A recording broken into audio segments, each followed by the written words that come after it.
සුපුරුදු ලෙන්ගතුකමින් පිළිගන්නවා ජය සම්පත ලොතරැයි ප්‍රතිඵල සඳහා. ඉතින් ඔබ සැමට ජය සතුට සම්පත උදා වේවායි ප්‍රාර්ථනාවත් එක්ක අද ලොතරැයි ප්‍රතිඵල ගේනවා.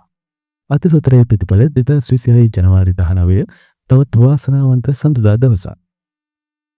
හිතවතුනි මේ සඳුදා දවසේ ජය සම්පතේ වාරය 361. අද දිනේ ඔබට දිනා ගැනීමට ගෙනල්ලා තියෙන ඉහළම තෑගිය 250000 තෑගි. වාසනාවන්ත හිතවතුනි 250000 තෑග්ගක් ඔබේ කරගන්න ඔබ කළ යුත්තේ ජය සම්පතේ අන්තය තෝරා දෙන දැන් තිරේ දිස්සින ඉංග්‍රීසි අක්ෂරය සහ අංක 4 ගැලපීමයි. ජය සම්පතට මේ අංක තෝරලා දුන්නේ සුපිරිතන සම්පතේ අවසාන අංක 4 සහ ඉංග්‍රීසි අක්ෂරය. ඉතින් ඉංග්‍රීසි අක්ෂරය අංක 4 පිළිවෙලට තිබුණොත් තමයි ජය සම්පත කියන ඉහළම තෑගි. ඉංග්‍රීසි අක්ෂරයට තෑග්ගක් තියෙනවා. අවසාන අංක 2ට අවසාන අංක 3ට අංක 4ට පිළිවෙලට නිවැරදිව තියෙනවා නම් තෑගකට රාශියක් තියෙනවා. එසේනම් හිතවතුනි අද දිනේ සමගන්නවා ජය සම්පත ලොතරැයි ප්‍රතිඵල තුලින් නැවතත් හෙට ජනවාරි 20 අංක 60 මන් ඔබේ ලයික් එකක් ගේ කරනවා.